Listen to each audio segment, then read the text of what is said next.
bienvenue. Bonjour à toutes et à tous. Et on est très content de vous retrouver pour cette nouvelle saison des Mercredis des Sciences. Donc aujourd'hui, on est avec Édith Gourbelet. Elle est éditrice chez Belin Éducation pour la SVT. Et on est avec Samuel Rébulard, qui est agronome, naturaliste et qui enseigne à l'Université de Paris-Saclay. Et on est super content d'accueillir aujourd'hui Marc-André Selos, qui est professeur au Muséum d'histoire naturelle et spécialiste de microbiologie et d'écologie. Il va nous parler dans quelques minutes d'histoire naturelle, de microbes, de plantes, d'animaux, et tout ça pour tenter en fait de déconstruire les discours qui nous empêchent aujourd'hui de comprendre la nature parce que c'est en comprenant et en observant correctement le vivant qu'on pourra bien habiter dans notre environnement. Donc sa présentation va durer plus ou moins 30 minutes et après sa présentation, vous pourrez échanger avec lui. Donc soit vous utilisez le chat, soit vous utilisez l'outil questions et réponses. C'est des outils que vous avez en bas de votre écran quand vous placez votre souris en bas. Et vous pouvez envoyer vos messages pendant la présentation et on essaiera de répondre à un maximum après. Et juste avant de lui laisser la parole, je voulais vous parler un petit peu du manuel numérique max de SVT seconde. Parce que là, du coup, vous allez avoir le chapitre 3, par exemple, qui pourrait se rapprocher du thème du webinaire d'aujourd'hui, vu que le chapitre 3 parle de la biodiversité. Donc, je vais vous partager mon écran. Je peux rappeler en attendant que Marc-André a souvent contribué à nos manuels scolaires, soit sous forme d'interview, soit il a accepté de relire des passages, enfin voilà, il a même fourni parfois des documents, donc voilà. Et il a aussi participé à plusieurs mercredis des sciences déjà. Oui, ça doit être le troisième ou quatrième, troisième, je crois. Tout à fait. Donc si vous me voyez tourner la tête, c'est parce que j'ai deux écrans. Est-ce que du coup vous voyez là le manuel de SVT? Là, il y a les cadenas parce que je suis pas connectée, mais bien sûr, si vous avez une licence premium, vous allez pouvoir accéder à tout le contenu et vous avez pas mal de fonctionnalités, sachant que les manuels numériques max sont en fait des manuels granulaires. Là, j'ai un chapitre qui est ouvert. Alors, c'est pas le chapitre que je voulais vous montrer, mais au moins ça vous permet de voir. Donc, vous avez chaque ressource. Et à chaque ressource, quand vous cliquez sur les trois petits points, vous avez plein de fonctionnalités qui sont assez pratiques. Vous pouvez vidéo projeter, vous pouvez partager à vos élèves, soit à la classe entière, soit à un groupe d'élèves. Vous pouvez leur envoyer des exercices avec des consignes. Vous avez des fonctionnalités aussi d'accessibilité. Si par exemple dans votre classe, il y a des élèves dyslexiques, vous pouvez modifier la police. Il y a plein d'outils qui sont disponibles à chaque fois. Et si cet affichage ne vous convient pas, vous pouvez repasser dans un affichage qui ressemble à un ouvrage papier. Donc vous pouvez tout le temps passer de l'un à l'autre. Vous n'allez pas perdre l'endroit où vous êtes dans le manuel. Après, vous avez aussi des fonctionnalités de recherche avec des filtres. Et c'est là que vous allez pouvoir retrouver les diaporamas des mercredis des sciences, par exemple. Et il y a plein d'autres fonctionnalités, donc je vous invite à tester. Je vous mettrai un lien dans la conversation pour que vous puissiez essayer, pour que vous puissiez aussi voir des vidéos, un peu de tuto pour savoir comment utiliser au mieux toutes les fonctionnalités. Donc vous aurez tout ça dans le chat. Et comme je disais tout à l'heure, le webinaire va être enregistré. Vous aurez le replay dans environ une semaine. Et pareil, je vais vous mettre le lien dans la discussion et vous recevrez de toute façon un email qui vous dira quand ce sera prêt. Voilà pour tout ce qui est présentation. Et maintenant, j'ai laissé la parole à Marc-André Selos. Alors, écoutez, ce que j'ai à vous raconter, c'est des choses qui vont peut-être vous paraître évidentes, mais qui paraissent pas évidentes à toute la société où on vit et où, en réalité, notre perception actuelle est plus une source de problèmes, alors que, en réalité, ce dont je vais parler, c'est une source de solution. Mais comme on n'a pas compris au milieu de quoi nous vivons, ce que nous sommes, en fait, comme on n'a pas compris notre lien au vivant, eh ben, ça fait plein de problèmes. Alors, j'ai pour cela quelques diapos à vous présenter et je voudrais attaquer quelques mythes qui traînent dans la population et donc j'espère pas parmi vous, mais je ne suis pas convaincu que nous, scientifiques, on soit toujours exempts de cette vision du monde qui traîne autour de nous. Alors, je vous partage donc, voilà, ces histoires-là. Alors, mon premier mythe, ça va être le mythe de l'autonomie.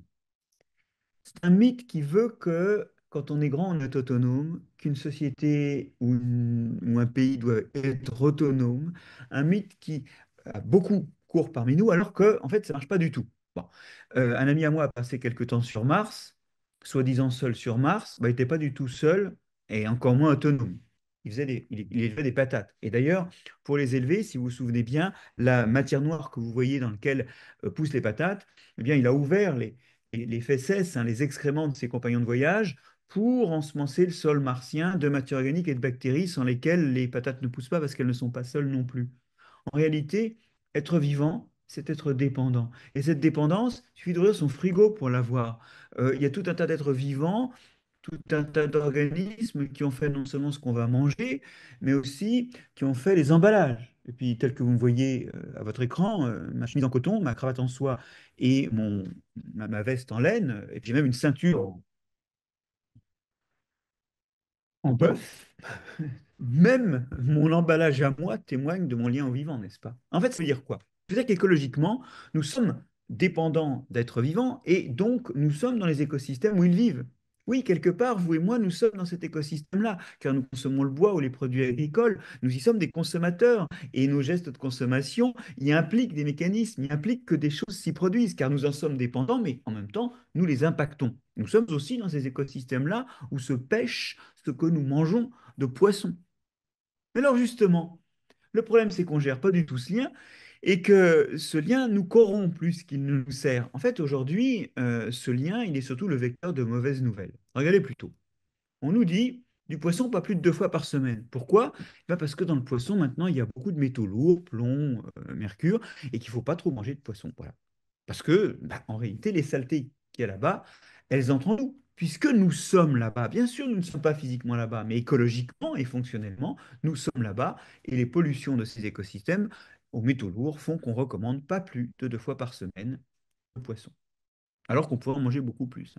De même, dans les écosystèmes agricoles, les pesticides laissent des résidus qu'on retrouve dans notre alimentation, et d'ailleurs aussi dans notre eau, mais aussi du cadmium. Alors, ça, c'est pas les pesticides, le cadmium, c'est un métal lourd qui contamine le phosphate minier et qu'on trouve dans les engrais minéraux. Alors, le problème du cadmium, c'est que il rentre dans les végétaux et dans les animaux qui mangent ces végétaux. Et en fait, les Français qui mangent une agriculture très dopée par les engrais minéraux mangent 1,4 fois la dose maximale de cadmium recommandée par l'OMS. 50% d'entre nous sont en surdose, d'où des problèmes hépatiques, des problèmes rénaux, un surcroît d'AVC. Une bonne répartie des raisons pour lesquelles le cancer du pancréas augmente de 3% par an en fréquence dans la population et sans doute un bon 30% des problèmes ostéoporotiques de la population française qui touchent quand même les personnes âgées, enfin, les femmes âgées, d'une façon qui peut à un moment les mener à, à une fracture qui les fait lentement glisser vers un état de vie dégradé. En fait, ce qui se passe, c'est que les saletés qu'on met dans les agrosystèmes finissent par arriver en nous, car nous sommes dans nous sommes intimement liés à eux. Et ce lien, cette dépendance forte, n'est qu'un vecteur. Je vous promets quelques solutions positives par rapport à nos dépendants. Il y a ceux qui sont trop loin pour que nous envisagions à quel point nous sommes liés à eux et nous sommes virtuellement dans leurs écosystèmes. Mais il y a aussi ceux qui sont très près mais qu'on ne voit pas parce qu'ils sont trop petits. Vous me voyez venir. Un être humain, c'est 10 puissance 14 cellules humaines, mais c'est à peu près autant de microbes, bactéries et levures, surtout des bactéries, dans l'intestin, 10 fois moins, soit 10 puissance 13 microbes sur la peau, et là il y a beaucoup plus de levures, et puis un petit 10 puissance 12 dans les autres cavités de l'organisme, nez, oreilles, vagin, etc. Oui, nous avons des écosystèmes embarqués. À l'époque de mes études, on les disait commensaux, parce qu'on disait, ben voilà, c'est bon pour eux, parce qu'ils se réfugiaient, ils sont là, et puis pour nous, c'est neutre. On sait aujourd'hui que leur présence n'est pas neutre du tout. Ils nous aident à digérer, ils régulent notre métabolisme, en particulier l'émission d'acétate fermentaire par les microbes après que nous ayons commencé à manger fait partie des systèmes de régulation de la satiété. Ils nous protègent par leur présence, ils empêchent les maladies de s'installer. Tiens, par exemple, les malacésias, qui sont ces levures protéolytiques de la peau qui, quand on en a en excès, donnent des pellicules ou les petites plaques blanchâtres qu'on a, les petites pellicules blanchâtres qu'on a à la base du nez. Ces malacésias ont, par leurs protéines, des actions très fortes contre les staphylocoques dorés, ça rompt les protéines qui leur permettent de faire des biofilms, et donc ça rompt leur stratégie pour résister au frottement sur la peau ou aux toxines, notamment au savon et autres produits qu'on peut utiliser pour se nettoyer. Donc le bilan, c'est grâce au malacésia, la plupart d'entre nous ont des staphylocoques dorés sans en souffrir. Donc il y a une protection à la fois directe et puis indirecte, notamment avec des dialogues avec notre système immunitaire, et un effet sur le système nerveux même, c'est-à-dire que les molécules émises par le microbiote modifient le fonctionnement de notre système nerveux. Je suis volontairement elliptique pour deux raisons. La première, c'est qu'on a, je crois, déjà parlé de ça, et puis le but n'est pas de vous parler en détail du microbiote. Et la deuxième, c'est que, en fait, ce que je vais vous montrer, c'est que ce qu'on découvre surtout aujourd'hui, c'est ses rôles par le biais du fait que comme on n'a pas géré ce lien, comme on n'a pas généré cette dépendance, pardon, eh bien, ça se passe mal pour nous. Allez-y. Regardez ça. En 50 ans, on s'est débarrassé de tout un tas de maladies dont on ne voulait pas, et pouf, on a vu apparaître tout un tas de maladies dont on ne veut pas non plus. En fait, on a vu exploser les maladies dites de la modernité, et ces maladies de la modernité, la liste des fonctions atteintes va peut-être vous rappeler une autre liste. Ce sont des maladies du métabolisme, diabète, obésité, du système immunitaire, allergies, maladies auto-immunes, asthme, et du système nerveux, troubles autistiques, Parkinson, Alzheimer, burn-out. Toutes ces maladies, je dis bien toutes, sont accompagnées d'un changement de composition des microbiotes, en particulier du tube digestif, mais éventuellement même d'autres microbiotes, comme le microbiote du poumon, dans le cas des asthmatiques. Et ce changement n'est pas une conséquence de la maladie. Si on donne le microbiote d'individus malades à des souris exéniques, elles développent des symptômes qui ressemblent à ça. Si on donne le microbiote d'un individu sain à un individu malade, c'est ce qu'on appelle les transferts fécaux qui ne se font qu'en milieu hospitalier, eh bien, pour absolument toutes les maladies qui sont à l'écran, on a au moins une preuve que les maladies en question reculent. Bien sûr, ces maladies sont complexes. Elles dépendent aussi de facteurs génétiques ou de la façon dont on vit. Mais une des choses qui nous précipite éventuellement dans la maladie, qui fait qu'on bascule, l'un des facteurs, c'est la réduction de diversité du microbiote et son changement de composition. Parce que nous dépendons de notre microbiote pour bien fonctionner et que quand il est modifié par les conditions de vie modernes, eh bien, il ne fonctionne plus. Alors, ces conditions de vie modernes, tout le monde pense aux antibiotiques, mais non, arrêtez. C'est juste que notre environnement est trop propre, donc nous sommes incolonisables, d'une part, et d'autre part que nous mangeons, nous mettons sur notre peau des produits qui contiennent des conservateurs, des émulsifiants, et ça, c'est régulièrement des toxines pour notre microbiote, bien plus qu'une antibiothérapie de temps à autre. Trop propre, et ingérant des molécules qui ne nous conviennent pas, eh bien nous développons ces maladies. Nous développons surtout un microbiote qui, par rapport à des tribus amazoniennes pas contactées par les Occidentaux ou très très peu contactées et vivant très très peu à l'occidental, eh bien nous avons beaucoup moins d'espèces dans nos microbiotes. Nous avons perdu de la biodiversité et la composition des microbiotes, dans ce diagramme en composante principale, vous voyez des points qui sont des individus, et les individus sont d'autant plus proches que leur microbiote du tube digestif se ressemble, et d'autant plus lointains qu'ils sont dissemblables. Et bien, vous voyez que nous sommes très, très dissemblables, nous, occidentaux, représentés ici par les États-Unis, de ce que sont les gens qui ne vivent pas à l'occidental. C'est important parce que ce que je suis en train de vous dire, c'est que la dérive de composition a eu des effets qui, cumulés à d'autres causes, a poussé certains d'entre nous dans la maladie, et ça, c'est encore un dysfonctionnement d'un lien qui existe vraiment, mais qui ne se manifeste plus que par les problèmes qu'il crée, alors que normalement il est facteur de solution. C'est un vrai problème de santé publique et aussi d'ailleurs un problème budgétaire, hein. J'aimerais insister là-dessus. Aujourd'hui, quand on dit les gens sont malades et souffrent de certaines maladies, ça veut dire un poids budgétaire aussi. Au-delà même du désarroi humain, hein, donc c'est parce qu'il y a des gens qui pensent surtout à l'équilibre budgétaire, ben voilà, ça c'est pour dire que ça impacte aussi cet aspect-là du fonctionnement de nos sociétés. Et là, vous allez me dire, mais bon, alors là, c'est horrible parce on pourrit de l'intérieur, on mange des saloperies de l'extérieur, que va-t-on devenir? Bah, déjà, on peut prendre soin de son microbiote, et outre le fait d'éliminer de notre environnement toutes les produits nettoyants qui stérilisent absolument tout, un produit nettoyant ou une eau de rinçage de bouche n'a pas besoin de tuer 99,9% des bactéries, c'est juste plus cher parce qu'il y a un principe actif, et c'est pas pour vous, mais aussi des façons positives d'agir. Alors, je ne vais pas développer ici le problème de la fréquence de douche, qui pour plein de raisons ne peut pas être quotidienne. Les gants, ce n'est pas fait pour les chiens, hein. On peut très bien, avec les gants, un jour sur deux, nettoyer les parties qui tendent à sentir, si tant est qu'elles le fassent. Vous découvrirez rapidement, si vous essayez, qu'en fait, on ne sent pas nécessairement d'un jour sur l'autre, sauf si on se nettoie tous les jours, auquel cas, effectivement, la production de sébum fait qu'on sent tout de suite mauvais quand on ne prend pas sa douche quotidienne. Donc, disais-je, moins de molécules qui purifient tout, moins de nettoyage, mais aussi très positivement pour le microbiote du tube digestif qui a des actions majeures sur le système immunitaire, le système nerveux et aussi notre digestion. Eh bien, il faut manger des fibres. Et là, sur les fibres, j'aimerais m'insurger contre la raison que l'on donne de manger des fibres. On nous dit ça améliore le transit. Ben, si vous allez correctement aux toilettes, vous n'en mangez pas, hein. Et c'est ainsi que les Français ne mangent que la moitié de la dose de fibres recommandée. Alors, je vous le rappelle, les fibres, ce sont les polysaccharides qu'on trouve dans les fruits, dans les légumes ou dans les champignons. Et en fait, nous n'en mangeons que la moitié de la dose recommandée.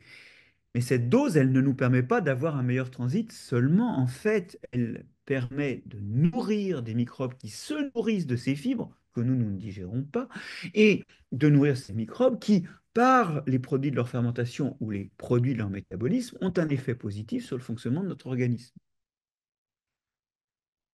Certaines des molécules émises régulent le fonctionnement du système nerveux et l'humeur, d'autres régulent le fonctionnement du système immunitaire et empêchent de se développer des états inflammatoires pour rien, qui aboutissent sur des rhumatismes ou des problèmes rénaux ou hépatiques ou des AVC en développant les plaques d'athérosclérose dans notre circulation, et puis qui en plus, ces états pro-inflammatoires sont cancérigènes. Parce que les molécules du système immunitaire sont des molécules cancérigènes. Les molécules d'action sont cancérigènes. Donc, déclencher le système immunitaire pour rien, c'est risquer plus de cancer. Au total, donc, ce sont des auxiliaires de santé. Et puis, cerise sur le gâteau, le butyrate fermentaire émis par ces bactéries active et le substrat énergétique des cellules musculaires du tube digestif, donc active la mobilité intestinale et donc le transit.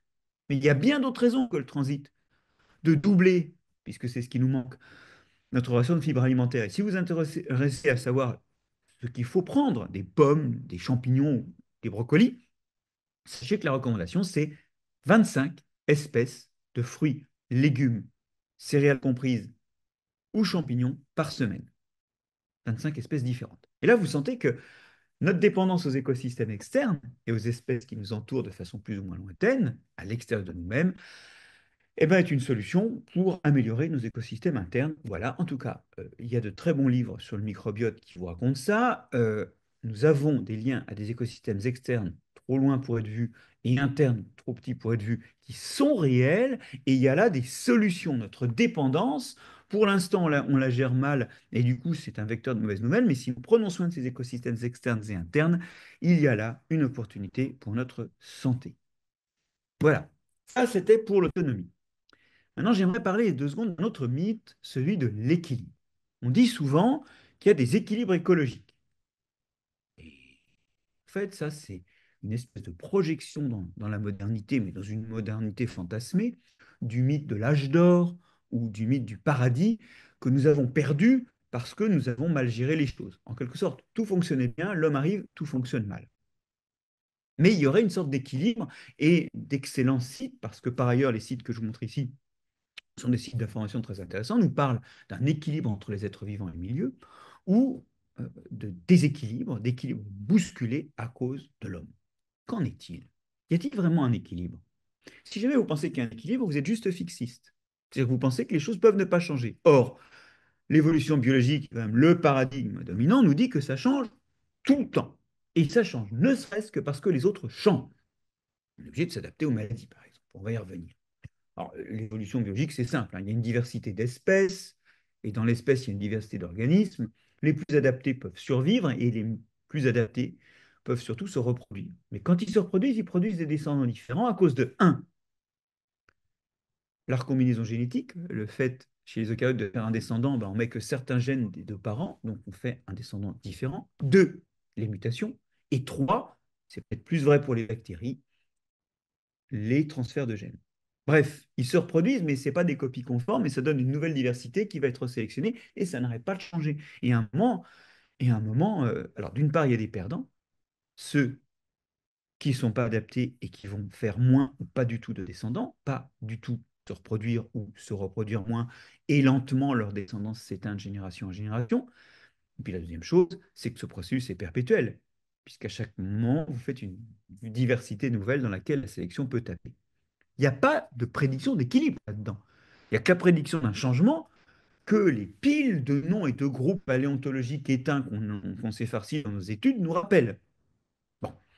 Alors, ça s'applique à l'homme, et je vais juste vous raconter comment la peau humaine a des tonalités qui dépendent de l'endroit où on vit. Dans les latitudes élevées, il faut des peaux assez claires pour que les UV pénètrent dans la peau et permettent la synthèse de vitamine D qui se fait grâce aux ultraviolets. Dans les latitudes, euh, euh, dans les basses latitudes, autour des tropiques, là, il y a beaucoup d'UV parce qu'il y a beaucoup de flux. Le flux quantique est important. Et là, il vaut mieux avoir de la mélanine qui protège de l'entrée excessive des UV contre les cancers de la peau, sachant que par ailleurs, eh bien, il rentrera toujours assez d'UV pour la vitamine D. Ce qui fait que des anglo-saxons habitant en Australie ont 2 à 3 fois plus de probabilité d'avoir des cancers de la peau que les aborigènes parce que leur peau n'est pas assez foncée et en dépit des précautions qu'ils prennent. Et ce qui fait que les Afro-Américains qui vivent avec une peau noire sous des latitudes tempérées ont 2 à 3 fois moins de vitamine D que nécessaire et doivent régulièrement prendre de la vitamine D. Voilà. Nous-mêmes, nous avons été sélectionnés, et notamment sélectionnés par le milieu dans notre histoire ancienne. Alors, je vais y revenir aujourd'hui, on peut très bien compenser ça, on peut prendre de la vitamine D ou mettre de la crème solaire si on est respectivement à peau foncée vers le nord ou vers le sud, ou si on a une peau blanche sous les tropiques. Mais il n'empêche qu'historiquement, nous avons nous-mêmes été les produits d'une telle histoire sélective. Et d'ailleurs, nous avons aussi été sélectionnés par des espèces vivantes. Quand on regarde la peste noire, vous savez, à la fin du XIIe au XIIIe, elle va tuer entre 30 et 50% des Européens. On s'aperçoit, quand on déterre les cadavres et qu'on fait du typage génétique sur les os, qu'en fait, il y a des variants génétiques, il y a des types génétiques qui ont disparu parce qu'ils étaient sans doute très sensibles à la peste noire. Et d'ailleurs, c'est une des raisons pour laquelle la peste noire s'arrête à un moment, c'est parce qu'elle a tué tout ce qu'elle pouvait tuer. Mais en fait, elle nous a sélectionné, elle a sélectionné les résistants ou les plus tolérants, en tout cas, à la peste noire. Et ça s'est passé dans notre histoire. Et vous voyez que là, pour le coup, c'est pas le milieu physico-chimique qui a changé, c'est juste une maladie. Voilà. Et dans les cimetières de la peste noire, il y a les perdants, les fameux perdants. Parce que souvent, on oublie, quand on voit l'extraordinaire adaptation d'une fleur à la pollinisation ou d'un lapin qui saute en l'air, on oublie tous les lapins qui sautaient moins bien et toutes les fleurs qui étaient moins attirantes pour les insectes, qui ont perdu, c'est-à-dire qui ont lentement disparu, régressé, en n'ayant pas de descendants ou de moins en moins de contributions aux générations suivantes au fur et à mesure que le temps passait. C'est important, parce qu'il y a un charnier de l'évolution qu'on ne voit pas. On voit ce qui marche et on se dit, oh là là, la nature est belle. Bah oui, mais pas pour ceux qui ont perdu. Oh, l'évolution est cruelle de ce point de vue. Alors, quand la Covid est arrivée, on n'a pas attendu que les perdants se manifestent. On sait très bien que parmi les gens qui ont eu des symptômes graves et qui sont morts, il y a des biais génétiques, il y avait des compositions génétiques qui étaient défavorables. Mais on a tout de suite joué avec la seringue, et alors d'abord avec le masque et l'isolement, puis avec la seringue, et donc on a réussi par notre évolution culturelle à s'adapter. Et ça, c'est important. Nous avons aussi une évolution culturelle. Et d'ailleurs, cette évolution culturelle, eh ben, c'est elle qui fait qu'on peut aujourd'hui avoir une peau blanche sous les tropiques ou une peau noire dans les latitudes européennes ou dans les latitudes patagoniennes. Bon, parce qu'on a des moyens culturels de se débrouiller. Alors, l'évolution culturelle, c'est quoi? Ben, c'est une forme d'évolution biologique. Vous avez une diversité de pratiques. Dans ces pratiques, il y en a qui sont plus ou moins adaptées. Et évidemment, les gens de la génération suivante ou vos voisins. Ils recopient ce qui marche le plus.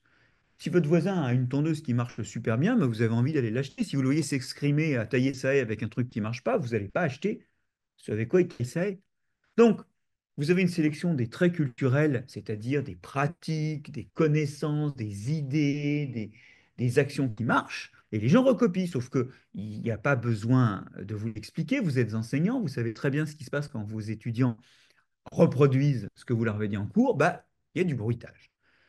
Soit qu'ils n'aient pas bien compris, soit qu'ils pensent pour mieux faire. En tout cas, les traits culturels qui marchent sont reproduits par ceux qui les adoptent d'une façon éventuellement légèrement variable. Et ça redonne une diversité dans laquelle il va y avoir une sélection. Et voilà que l'évolution culturelle se met en branle avec exactement le même processus que l'évolution biologique. En fait, beaucoup de gens, on ne va pas entrer dans cette discussion philosophique, mais moi je fais partie de ceux qui pensent que c'est une des variantes de l'évolution biologique. D'ailleurs, elle est toujours portée par des organismes vivants.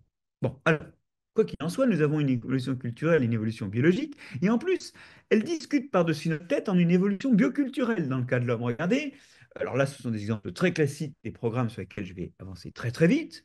Il y a des civilisations qui ont adopté les céréales, c'est culturel. D'autres qui ont adopté des vaches et qui les traitent, c'est culturel. Et ça s'est produit plusieurs fois. Il y a plein de populations africaines qui se sont mis à boire du lait, outre les Européens. Et outre les Européens, pour les céréales, on a les Asiatiques qui mangent du riz ou les Amérindiens qui mangeaient du maïs. Et dans tous les cas, on a cette duplication de l'amylase salivaire qui améliore la digestion de l'amidon dans toutes les populations qui ont adopté l'amidon et qui ont en moyenne une copie de plus que les autres populations, les populations de chasseurs-cueilleurs, et une amélioration de la digestion du lactose à l'âge adulte. On passe de 0 à 20% d'adultes capables de digérer le lactose dans les populations où il n'y a pas de lait. C'est la dérive qui entretient ces fréquences-là à 80% chez les Suédois, 50% chez les Français, à des très très hauts niveaux de tolérance au lactose, ce qui est assez anormal chez les mammifères adultes. Ce n'est pas du tout la situation ancestrale. Et ça, c'est un produit de sélection par le fait que quand il y a de l'amidon, ça digère, ça sélectionne ceux qui le digèrent le mieux. Quand il y a du lait, ça sélectionne ceux qui persistent à exprimer les lactases à l'âge adulte. Des traits culturels influent sur notre évolution biologique. Et en creux, ça veut dire qu'il y a des perdants. Ça veut dire que parmi nos très lointains ancêtres, ceux qui ne digéraient pas le lactose à l'âge adulte, je parle des lointains ancêtres des Européens, et ceux qui digéraient moins bien l'amidon, bah, ils sont plus là. Enfin, leurs descendants ont été de moins en moins nombreux à chaque génération, et ils sont de moins en moins là, voire plus du tout là. Alors aujourd'hui encore, on observe que la sélection naturelle liée à des traits culturels s'exerce. Nous mangeons riche, gras et sucré. C'est culturel, hein? Ah oui, mais l'obésité va galopante. Alors bien sûr, dans l'obésité, il y a des causes que j'évoquais, des causes microbiotiques. Euh, c'est tout à fait exact. Il y a des causes qui sont liées à la façon dont on vit, mais il y a aussi des causes génétiques. Et en fait, ceux-là même qui, à une époque, à des époques où il y avait des disettes, ont été sélectionnés pour bien mettre en réserve chaque fois qu'il y avait à manger, et qui étaient finalement les derniers à mourir en cas de disette, en tout cas les moins affectés par la disette, eh bien, ces génotypes qui permettent de mettre en réserve, aujourd'hui, dans une alimentation riche, eh bien, ils provoquent un surpoids. Et ce surpoids, c'est mal caractérisé pour les hommes et c'est bien caractérisé pour les femmes. Eh bien, à partir euh, d'un certain indice de masse corporelle, il diminue la probabilité pour une femme de tomber enceinte et d'arriver à terme de sa grossesse. Il y a donc une réelle contre-sélection d'un certain nombre de génotypes dans notre population. L'obésité, c'est un de ces moments où on voit les perdants. Alors, c'est dramatique. Je dis ça parce que, de nouveau, c'est un truc qui dysfonctionne alors qu'il ne devrait pas. Ça veut dire qu'aujourd'hui, on a des alimentations qui ne sont pas adaptées à certains d'entre nous et on continue finalement à donner à manger à tout le monde de la même façon. C'est un peu grotesque parce que ça introduit du mal-être et puis des vies raccourcies et en fait des perdants évolutifs, puisque je vous l'ai dit, il y a moins de reproduction de ces individus-là. Ce qui est en train de se passer, c'est une contre-sélection d'un certain nombre de génotypes qui sont favorables à la prise de poids quand l'alimentation est riche. Alors, ça, c'est des choses dont on devrait pouvoir quand même se débarrasser, puisque, a priori, l'évolution culturelle, ça se pilote. En tout cas, on se retrouve avec une évolution culturelle, une évolution biologique et une évolution bioculturelle, et l'évolution, eh ben, on ne la prend pas en main, la preuve, je viens de vous donner un exemple avec le risque d'obésité, et non seulement on ne la prend pas en main, mais en plus, on rate tout. Et c'est important parce que beaucoup d'entre vous enseignent l'évolution, et la plupart des élèves vont y croire, même s'il y a quelques réticents, mais en fait, personne ne s'en sert. Regardez. Qu'est-ce qui se passe quand on met des antibiotiques sur des microbes? Ça sélectionne des résistances et on perd petit à petit les antibiotiques. Ces résistances augmentent et on a aujourd'hui 3 à 4 000 personnes par an qui meurent en France, une trentaine de mille en Europe, qui meurent chaque année parce qu'on n'a pas trouvé le médicament pour les soigner à temps. Ça tue, cette histoire. Ça veut dire que notre façon de soigner les maladies, de lutter contre les bactéries, ne fait que sélectionner la porte de sortie pour ces bactéries en sélectionnant les bactéries résistantes. C'est pareil pour les insecticides. Regardez, les dorifores, en 50 ans, ils ont accumulé 60 résistances à des insecticides différents. Pourquoi? On les applique, ils deviennent résistants, on en met un autre, ils deviennent résistants. C'est énorme, On peut ne pas aimer les insecticides, mais on voit que la façon dont ils ont été utilisés est une façon aberrante. Pareil pour les autres produits en cides, et notamment, je voudrais vous donner l'exemple du glyphosate qui n'est plus utilisé dans certains coins aux États-Unis, parce qu'il y a des endroits aux États-Unis où on en a trop utilisé et où, en une soixantaine d'années, on a vu apparaître plus de 30 espèces de plantes résistantes. Et si vous lisez les noms, vous verrez que certaines sont des plantes introduites d'Europe, donc qui existent chez nous. Elles ne sont pas encore résistantes chez nous, mais elles peuvent très bien le devenir ensuite. Oui, en fait, on remporte des victoires stupides parce que nos outils de lutte sont mal appliqués évolutivement et sélectionnent des contournements, des résistances. Vous allez me dire, c'est encore l'horreur. Qu'est-ce qui m'a pris d'aller écouter ce webinaire où il n'y a que des mauvaises nouvelles? Mais non, prenez la chose à l'envers. Agissez de façon évolutionniste. Il y a des méthodes évolutives pour ça. Tiens, je vous en cite une, c'est la trithérapie. La trithérapie, c'est de mettre 3, voire 4 ou 5 d'ailleurs, molécules en même temps. Qu'est-ce qui se passe? Si vous êtes résistant, si vous avez une mutation de résistance au ténofovir, bah, rien du tout. Vous êtes tué par les deux autres. Si vous avez une molécule de résistance à l'adco-efavirenz, ça ne vous sert à rien. Vous êtes tué par les deux autres. Les résistances ne peuvent pas être sélectionnées.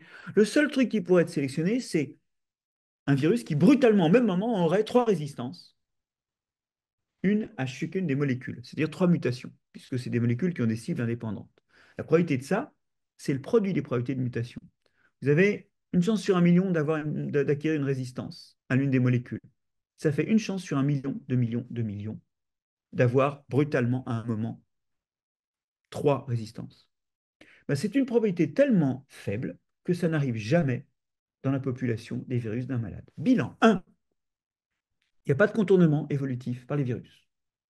2, comme il n'y a pas de résistance même partielle qui est sélectionnée parce que ça ne sert à rien d'avoir une résistance à l'un des produits, eh bien, les virus restent sensibles, très sensibles à tous les produits et donc on peut mettre des tout petites doses et les malades survivent à des produits qui sont quand même pas bons pour la santé. Eh ben voilà, ça s'appelle un mur évolutif. Ça s'avérait avoir fait quelque chose qui n'est pas franchissable évolutivement par la population microbienne. Quand est-ce qu'on mettra les antibiotiques par 3 ou 4 à la fois? Quand est-ce qu'on en changera d'une année sur l'autre? Toutes sortes de circonstances qui vont empêcher la sélection des résistances. Pareil pour les pesticides. Alors, pour les pesticides, j'ai mieux. Regardez ces deux champs. À gauche, j'ai un champ moderne, fait d'une variété moderne, et puis j'ai introduit une maladie, la rouille jaune du blé. Qu'est-ce qui se passe? Rapidement, il y a un individu qui...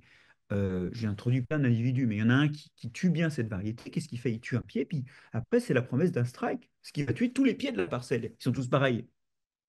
À droite, on a mis un mélange de variétés. Attention, un truc moderne, hein. Des variétés qui sont à maturité ensemble, qui ont à peu près la même hauteur et qui technologiquement donnent des grains que l'agroalimentaire peut utiliser. Parce que c'est des grains très homogènes quant à leurs propriétés technologiques. Qu'est-ce qui se passe? Bah, quand on a réussi sur un pied et qu'on passe sur le suivant, il n'a pas le même profil de résistance. Ça ne marche pas forcément. Si ça marche un peu, quand on passe sur le troisième pied, il est encore différent. On crée un paysage où on ne peut pas sélectionner celui qui réussit sur tout le monde. Ou alors c'est très très lent. Et donc, à droite et à gauche, ça n'a pas été traité. Et ce qui se passe, c'est qu'à gauche, bah, voilà, le blé est malade, à droite, pas trop. Ces mélanges-là ne sont que très peu pratiqués, même s'il y a 4% de la sériculture française qui les utilise, parce que très souvent, en fait, les vendeurs de graines sont aussi vendeurs de pesticides, et donc ils n'ont pas envie de détruire un département de leur compagnie pour ça, hein. Donc voilà, mais clairement, vous voyez que là, on peut utiliser beaucoup moins de pesticides. Et je viens de résoudre mon problème de pesticides de tout à l'heure. Je vous avais dit qu'il y avait des solutions. Bah, elles sont basées sur le vivant, et elles sont basées sur notre lien au vivant. Des semences mélangées. Bon, alors, je ne vous dis pas si en plus il y a des haies qui empêchent les maladies de passer d'une parcelle sur l'autre en faisant obstacle physique et en abritant des chauves-souris, des oiseaux qui mangent des insectes, c'est encore mieux. Mais vous voyez qu'il y a des solutions basées sur le vivant qui vont retarder l'usage des pesticides. Et là, en l'occurrence, le mur sélectif, c'est un paysage mosaïqué. Des mélanges de variétés, des mélanges d'espèces, des champs côte à côte qui n'ont jamais la même espèce, des rotations longues où la même espèce ne revient pas avant 5 à 10 ans. Ça, là, être parasite là-dedans, c'est l'enfer. Parce qu'il n'y a pas de moyen de réussir. On ne peut pas sélectionner celui qui réussit dans un tel foutoir de mosaïque spatiale et temporelle. Voilà, l'idée, c'est de faire des murs sélectifs. L'évolution, elle est multiple, permanente, et surtout, ce n'est pas un décor conceptuel, c'est quelque chose qu'on doit utiliser quand on veut gérer le vivant. Et pour bien vous dire ce que j'en pense, je vais citer Lamartine dans Le Lac, qui nous dit que, ainsi, toujours poussés vers de nouveaux rivages dans la nuit éternelle, emportés sans retour, nous ne pourrons jamais sur l'océan des âges l'ancre, jeter l'ancre un seul jour. C'est une très belle formulation du fait qu'il n'y a pas d'équilibre, il n'y a qu'une évolution perpétuelle et nous devons gérer des dynamiques et non pas un retour à un équilibre hypothétique. J'aimerais maintenant parler avec vous d'un dernier mythe qui va nous permettre d'ailleurs de recroiser une histoire où il n'y a pas d'équilibre, le mythe des déchets. Alors, le mythe des déchets, c'est un truc un peu plus compliqué à gérer. Le mythe des déchets, c'est qu'il y a des choses dont on ne veut pas. Ça, c'est dégoûtant, je pense. Enfin, si vous n'êtes pas dégoûté, manifestez-vous dans le chat. Mais oui. Et ça, c'est génial. Enfin, un moment de douceur dans cette conférence abrutissante et porteuse de mauvaises nouvelles. Regardez, respirez-moi ce bon air forestier là. C'est cool, non? Hein? Vous les avez vus, les déchets? C'en est bourré. Les arbres balancent par terre leurs branches, leurs feuilles, sans les mettre dans une poubelle, hein. Le sol est jonché de déchets, plus encore que sur l'image précédente. Plus encore, l'oxygène, c'est quoi? C'est du pipi de plante. Alors du pipi gazeux, mais c'est un déchet métabolique excrété. Donc ce que vous avez respiré là, pour profiter de cette forêt, c'est un déchet. Qu'est-ce qui se passe que certains déchets sont pas graves? L'oxygène, vous l'utilisez, les feuilles mortes, des champignons et des bactéries vont les faire lentement disparaître, et non seulement ça va disparaître, mais en plus ça va relibérer de l'azote et du phosphate qui va resservir aux arbres. Trop bien. C'est quoi la différence avec ça? Ben, je vais vous dire, c'est l'évolution. Quand des déchets existent depuis longtemps, ça a sélectionné ceux qui étaient capables de les manger parce que c'est une ressource. Et donc ces déchets sont devenus utilisés. Les déchets les plus récents, eux, n'ont pas encore leurs utilisateurs. Et les déchets canal historiques, par contre, ben, ils font partie de ce qu'on appelle des ressources, parce que pour certains, l'oxygène ou les feuilles mortes, c'est devenu des ressources. Je vais vous donner un exemple à propos de l'oxygène, de ce qui s'est passé quand un déchet est apparu. L'oxygène n'existait pas dans l'atmosphère primitive, vous le savez, quand on chauffe ces chondrites dont le dégazage a donné l'atmosphère terrestre, il n'y a pas d'oxygène. L'oxygène, il est apparu il y a un peu plus de 1,5 milliard d'années avec la photosynthèse des cyanobactéries. Et cet oxygène, au début, ben, il a été très toxique pour tout un tas d'organismes qui n'étaient pas habitués à être en présence d'un tel oxydant. Aujourd'hui encore, d'ailleurs, l'action oxydante et les radicaux libres produits par l'oxygène sont des choses qui mettent en péril notre santé. Donc, en fait, ce qui se passe, c'est que ça a été très toxique pour toute la biosphère, mais encore plus, ça a été toxique pour ces bactéries-là même qui avaient commencé à faire la photosynthèse. Pourquoi? D'abord, elle fixait l'azote comme elle voulait parce qu'elle pouvait faire des enzymes avec du vanadium et du molybdène autant qu'elle voulait. Sauf qu'en présence d'oxygène, ce vanadium et cet oxygène s'est trouvé oxydé. Et ça a été très dur de faire les centres réactionnels. L'azote est brutalement devenu quelque chose qu'on peut bien moins facilement obtenir parce qu'on ne pouvait plus, et aujourd'hui encore, c'est que dans des conditions particulières qu'on peut le faire, on ne pouvait plus exploiter l'azote atmosphérique. Mais il y a pire, le fer a rouillé.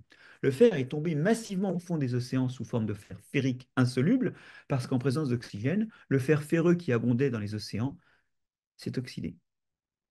Alors ça, c'était grave parce qu'aujourd'hui, on ne se rend pas compte que le fer, c'est quelque chose qui est limitant dans l'océan. Mais quand vous êtes au milieu du Pacifique, c'est pas la peine de rajouter de l'azote, c'est pas la peine de rajouter du phosphate. Ce qui manque, c'est du fer. Parce que dans l'eau, le fer sédimente. Et il y a une pénurie, une anémie océanique depuis 2 milliards d'années. Il y a 2 milliards d'années, d'énormes formations riches en fer, les fers rubanés, se sont mis en place. Ces fers rubanés, c'est tout le fer qui avait rouillé. Et depuis, l'océan, il est anémié. Sauf sur le littoral, parce que là, il y a des apports terrigènes qui amènent du fer, qui d'ailleurs précipitent régulièrement, et sauf aussi sur les continents, qui depuis sont devenus habitables, mais à l'époque, ils ne l'étaient pas, parce que depuis, l'accumulation d'oxygène a aussi produit une couche d'ozone. Mais il y a 2 milliards d'années, on peut vivre que dans l'eau. Ailleurs, on est bombardé d'ultraviolets et on ne peut pas vivre. Donc il y a 2 milliards d'années, oui, donc aujourd'hui, hein, sur Terre, vous avez le fer de toutes les roches qui vous entourent et le fer n'est pas un très gros problème. Enfin, c'est pas génial, on sait très bien que pour le métabolisme de certaines femmes, par exemple, le fer peut être limitant. Mais on arrive à trouver du fer sur Terre. Dans l'eau, on en trouve sur le littoral parce que les fleuves en amènent, mais au milieu de l'océan, on n'en a pas. Et donc, en fait, même les organismes photosynthétiques se sont avérés manquer de fer. Et il y a 2 milliards d'années, ils se déposent brutalement tout un tas d'oxydes de fer, mais ces oxydes de fer vont provoquer une crise majeure de la biodiversité de l'époque, puisqu'après 2 milliards d'années, on a ce qu'on appelle le boring billion, c'est-à-dire 1 milliard d'années où il ne se passe rien. Évolutivement, il y a très peu de fossiles, et il y a très peu d'innovations morphologiques, parce que c'était vraiment cet oxygène un mur évolutif. Alors, il a quand même été franchi, notamment par des organismes qui, on voit autour de nous maintenant, qui tolèrent l'oxygène, qui ont des dispositifs antioxydants, et par nos ancêtres qui l'utilisent. Voilà. Le déchet extrêmement toxique, quand il est apparu, est devenu une ressource. Ces organismes qui respirent à l'oxygène sont apparus, et à la fin de ce milliard d'années chiant, des paléontologues, de Boring Billion, eh bien, ils ont été capables de reconquérir le monde. Mais vous voyez qu'on a eu une crise énorme qui est venue de l'intérieur de la biosphère avec l'invention du déchet oxygène. Au passage, vous repérez qu'il n'y a pas d'équilibre. À un moment, l'évolution a mis en place un truc qui a complètement changé la trajectoire du globe. Et qui l'a changé d'ailleurs au point que l'équilibre d'autrefois, c'était qu'on vivait dans l'eau, puisqu'on ne pouvait pas vivre sur Terre à cause des UV. Maintenant qu'il y a de l'oxygène, on peut vivre sur Terre. Donc, il n'y a pas d'équilibre, hein. L'évolution peut de temps à autre brutalement déstabiliser ce qui existe. Ça, et en ce sens, l'homme, en déstabilisant la biosphère, en changeant son mode de fonctionnement actuel, bah, il est tout à fait naturel. Simplement, c'est un peu flippant. Parce que si c'est pour se payer un boring billion, un milliard d'années chiant, voilà. Donc, le truc, c'est que vous n'avez pas vu d'équilibre et vous avez vu un déchet qui, quand il apparaît, est une catastrophe. Et puis, petit à petit, ça sélectionne ceux qui le tolèrent et l'utilisent. Et donc, nous, notre problème, bah, aujourd'hui, c'est surtout ces molécules nouvelles que nous avons créées et auxquelles ni les écosystèmes, ni vous allez voir nous-mêmes, ne sont réellement adaptés, puisqu'ils n'ont jamais été là. Ce sont toutes les substances, on appelle les xénobiotiques, ce qui veut dire qu'ils sont xéno-étrangers biotiques à la vie. Alors, c'est compliqué parce que l'homme est vivant. Et ce que crée le vivant, ça fait partie du vivant, hein. C'est un terme un peu maladroit qui a tendance à dissocier les choses. Mais en tout cas, il n'existait pas avant l'homme. Et ces molécules-là, c'est par exemple les plastiques, posent de gros problèmes. Juste pour rester un instant sur les plastiques, à force de ne pas se décomposer, tout ce qui peut leur arriver, c'est de se fragmenter en microplastiques. Et ces microplastiques continuent à se fragmenter en fragments plus petits qui peuvent rentrer dans les organismes par la respiration, par la boisson, par l'alimentation, par la peau. Vous en absorbez, vous, l'équivalent d'une carte bleue par semaine de microplastiques. Et ils finissent de se dissocier en petites molécules, dont certaines sont inoffensives, mais d'autres sont cancérigènes ou des perturbateurs endocriniens. C'est vraiment des choses qui sont incompatibles avec la vie en général et la vie humaine en particulier. On a des chiffres qui montrent que il y a une corrélation très forte entre l'existence de microplastiques dans les plaques athéroscléromateuses, vous savez, les plaques de gras qui se déposent dans les artères, et le risque d'accident cardiovasculaire mortel dans les années qui suivent, hein. Donc, c'est des trucs qui tuent aussi, et ça, on ne peut pas se le permettre. On a créé plein de molécules sans trop savoir si on y était. Alors, si le reste de la biosphère, mais nous aussi, nous étions habitués, ou nous étions adaptés, nous avons créé plus de 350 000 molécules, on en crée encore plus de 5 000 par an, et sans savoir trop si on est vraiment habitué, notamment pour des expositions prolongées et des expositions croisées à plusieurs molécules en même temps, parce qu'on ne teste jamais, hein. On teste juste sur des souris 6 mois d'exposition à la molécule et puis on conclut. On n'a pas l'exposition prolongée, on n'a pas l'effet cocktail. Le bilan ne se fait pas attendre. En 50 ans, la concentration du sperme a été divisée par 2 en Occident. Il y a 2 moins de spermatozoïdes. Ça, c'est une sacrée réduction de fertilité. On sait aussi que la fertilité féminine a baissé, mais comme les femmes ont des enfants de plus en plus tard et que la fertilité baisse à partir de 22 ans, on ne sait pas déterminer ce qui est culturel, le fait d'avoir donc des enfants de plus en plus tard, et ce qui est biologique, le fait d'avoir un environnement qui diminue le fonctionnement correct de la fonction reproductive. En revanche, on a un autre chiffre, toujours en 50 ans, c'est cette augmentation de 40% des cancers des 0-19 ans. Alors récemment, quelqu'un m'a emmerdé sur ce chiffre. Et du coup, j'ai un peu cherché. C'est vrai qu'il est éventuellement, en- en- éventuellement, dans les années 70, les raisons de la mort n'étaient pas aussi bien archivées, d'accord. Il y a par contre des cancers qui sont très bien archivés, c'est les cancers du cerveau. Et les cancers du cerveau des 0-19 ans ont augmenté d'un facteur 3. Ils sont 3 fois plus fréquents depuis 1950. Alors là, j'étais content parce que justement, le moment où vraiment c'est bien répertorié, bah, c'est un facteur 3. Bon. Et ça, les cancers juvéniles, vraiment, c'est important. Ce sont des cancers qui montrent la génotoxicité du milieu. Parce que normalement, les cancers, ce sont des mutations qui apparaissent avec le temps. C'est des trucs de l'âge. Quand ça augmente à âge donné, ça veut dire que le milieu est plus toxique. Voilà, voilà. En fait, les amis, on est tellement étrangers à la notion d'évolution, et on est tellement étrangers à la compréhension évolutive des déchets que nous sommes en train de nous mettre en face de nous un mur évolutif. un mur sélectif. C'est-à-dire qu'en fait, on crée tellement de molécules que finalement, aucun d'entre nous n'y est parfaitement adapté. Alors, nous n'en mourrons pas violemment, mais nous sommes moins fertiles et nous développons plus de maladies bizarres, que ce soit directement par nous-mêmes, par des cancers, ou par les altérations du microbiote. Super! Là, on se dit que de nouveau, ça tue de ne pas comprendre les mécanismes. Et oui, ça tue. Il y a des morts. Je les ai montrés. Bon. Alors, est-ce que les déchets sont tous nuisibles? Si vous m'avez entendu, il y a quand même des déchets utiles. Et nous, les déchets, un déchet est un déchet, hein, et il y en a qu'on oublie. C'est tous ceux qui contiennent de l'azote et du phosphate.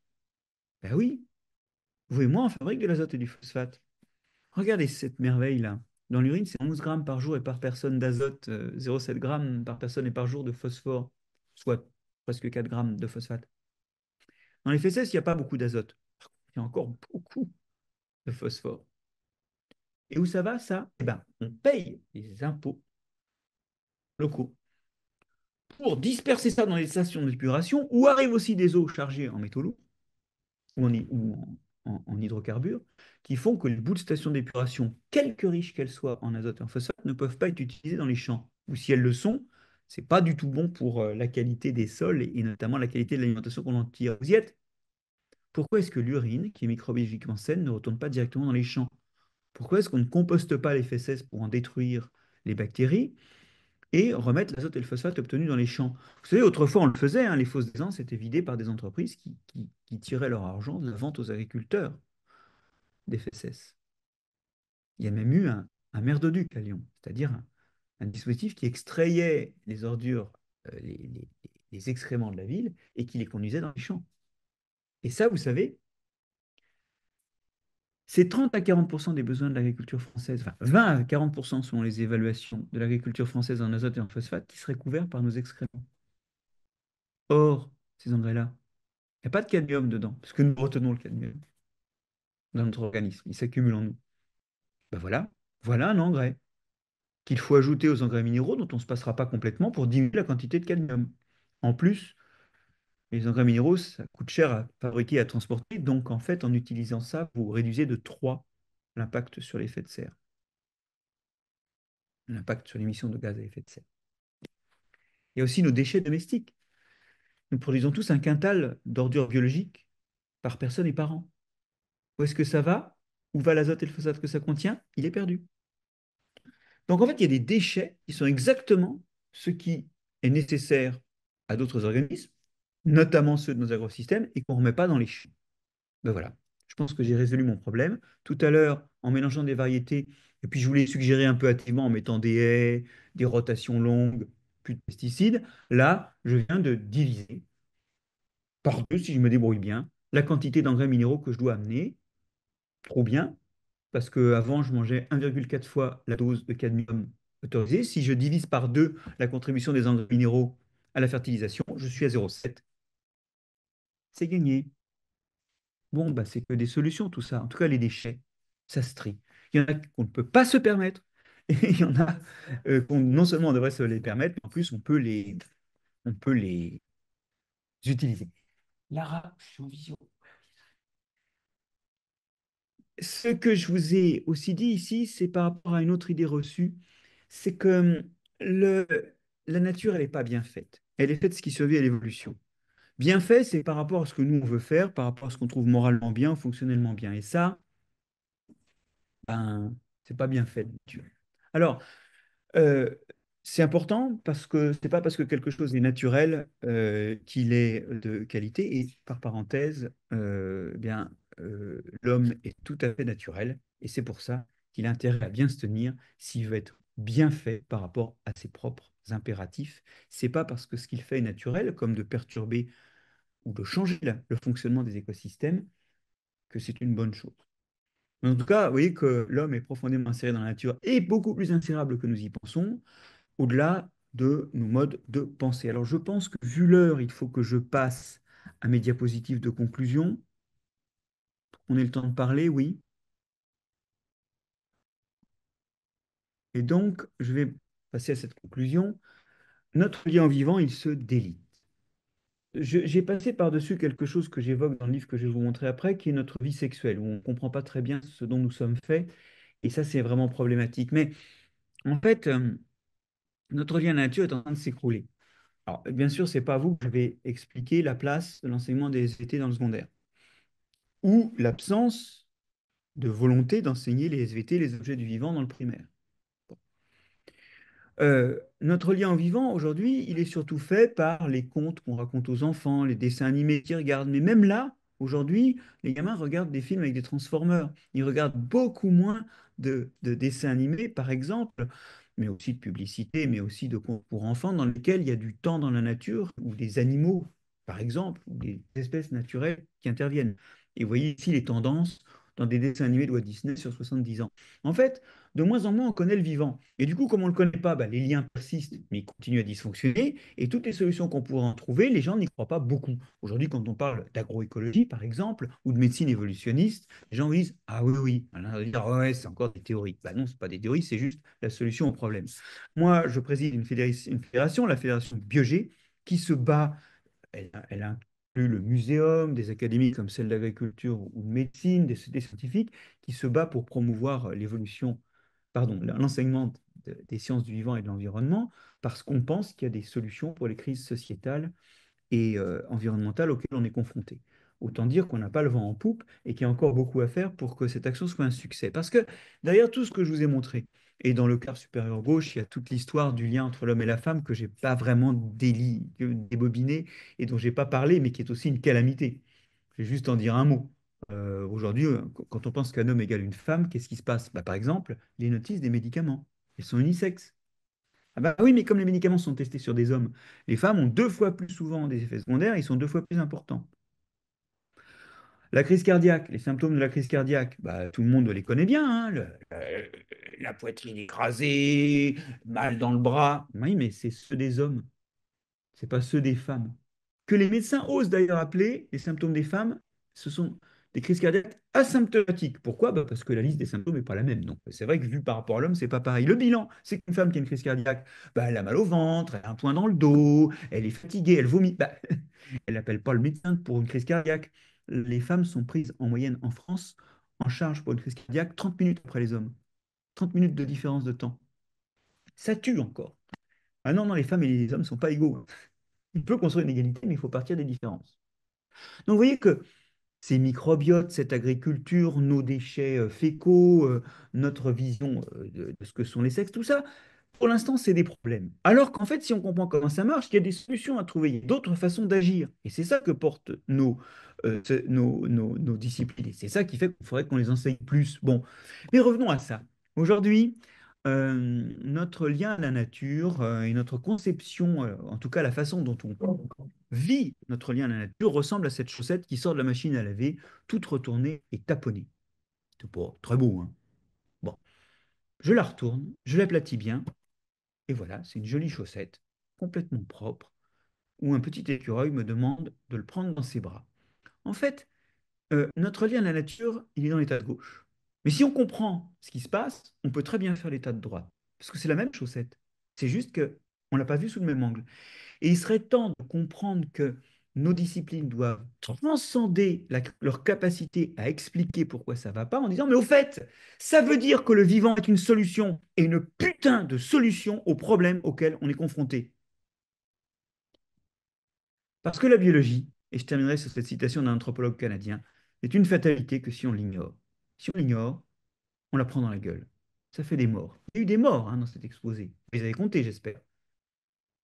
Si on la prend en compte, ce n'est pas une fatalité, c'est un outil. C'est le grand oublié de notre façon de vivre dans le monde. C'est la grande raison d'enseigner les SVT. Et c'est la grande raison de faire des manuels et des manuels d'accompagnement manuel. Et ça, c'était pour remercier Belin de m'avoir accueilli sur cet exercice. Alors, on a peut-être le temps de parler un peu de choses et d'autres. Bah, merci déjà, merci beaucoup pour cette présentation très éloquente et très intéressante, très transversale en fait, je trouve. Du coup, on voit que on est au croisement de plein de disciplines et de sujets. Si vous avez des questions, des retours d'expérience à nous partager, allez-y, utilisez l'outil de discussion, utilisez l'outil questions et réponses en bas de votre écran. Et voilà, on essaiera de répondre. On a quelques minutes pour ça. Merci beaucoup Marc-André, c'était top, j'ai envie de dire comme d'habitude. Mais on a une première question de Anne qui demande pourquoi les mélanges, donc j'imagine les mélanges variétaux ou les mélanges d'antibiotiques, ne sont-ils pas déjà utilisés en antibiothérapie s'ils sont efficaces et minimisent l'apparition de résistance? N'y a-t-il pas un risque de limiter davantage de variétés de bactéries du microbiote intestinal en utilisant ces mélanges? Donc il y a deux questions. Alors, ouais, oui, alors la première chose, c'est que le vrai problème moyen, c'est pas les antibiothérapies, parce qu'on n'est pas sous antibiotiques tout le temps. Et très souvent, on a une bonne résilience après les antibiothérapies. Bon, pas toujours, hein, mais c'est une bonne raison de prendre des probiotiques après les antibiothérapies. Et ça, il y a des pays où c'est systématique. En Pologne, par exemple, bon, il se trouve que je vais très souvent en Pologne, je suis professeur dans une université polonaise, bah, on ne vous donne pas d'antibiotiques sans probiotiques. C'est-à-dire sans microbes pour reconstruire votre flore digestive. D'ailleurs, à une époque, on donnait un truc qui était génial, qui ne s'installait pas, mais qui favorisait la venue de certains microbes, c'était l'ultralevure. Pourquoi on n'en prescrit plus? Je ne sais pas. Bon, donc, c'est une crise transitoire, les antibiotiques. Les émulsifiants, les conservateurs, vous en mangez tous les jours. Et c'est ça qui vous détraque. Bon, pas de problème pour les antibiotiques, qu'ils soient en bande ou pas. Voilà. La deuxième chose, c'est que maintenant, les antibiotiques, on a une alternative aux antibiotiques, mais qui est un peu plus difficile à mettre en œuvre. C'est ce qu'on appelle la phagothérapie. C'est d'utiliser des virus qui tuent des antibiotiques. On le doit à un Français, Félix Derel, d'avoir inventé une méthode où on isole la bactérie qui rend malade et on regarde à quel virus elle est sensible, puis on donne ces virus à la personne qui est malade. Mais c'est plus long que de dire, tiens, vous me prendrez cet antibiotique, qui a un spectre large, qui détruit tout, alors, y compris une partie du microbiote transitoirement, mais qui est générique, c'est-à-dire qu'il n'y a pas besoin de savoir de quelle bactérie on souffre. Ce qui fait que la phagothérapie, qui s'était fort développée dans les années 20-30, a régressé après les années 40, puisqu'on avait une alternative avec plus simple usage avec les antibiotiques. Néanmoins, la phagothérapie, elle est plus efficace et en plus, bien sûr, il y a des risques de résistance, mais c'est uniquement dans la bactérie pathogène. Alors que les résistances aux antibiotiques, vous les sélectionnez dans toutes les bactéries qui traînent.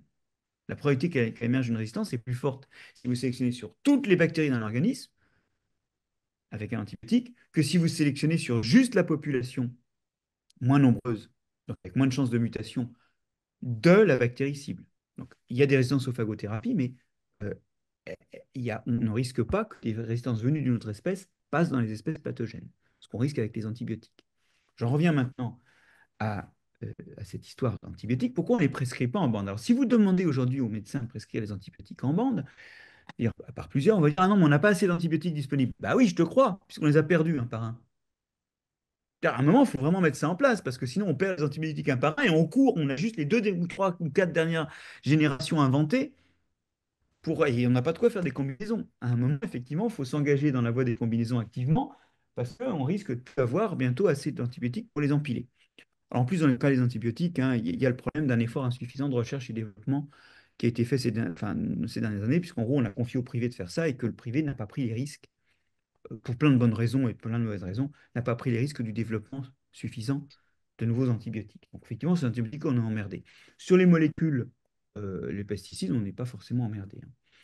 Et donc, on a vraiment des moyens de faire on aurait des moyens de faire des cocktails si on s'en donnait les moyens. Donc j'espère que ça répond à la question. Donc la question était centrée sur la question sur pourquoi est-ce qu'on ne les utilise pas plus? Ben, euh, Oui, il Oui, y avait. il y parce que et parce est-ce que qu'à ça, force d'en avoir perdu, oui, c'est aujourd'hui on ça. n'en a plus assez. Mais à un moment, quand on en aura assez, il Hmm. faut vraiment commencer à les utiliser en groupe. Et puis alors, dernière petite remarque, pourquoi on ne les utilise pas? Pourquoi on n'a pas ce réflexe d'essayer de faire ça? Ben, parce que les agriculteurs et parce que les médecins ne sont pas du tout formés aux sciences de l'évolution comme outil. Ils sont tous évolutionnistes, mais ils ne voient pas que c'est un outil pour lutter. C'est juste un outil pour expliquer pourquoi à un moment, un produit merde.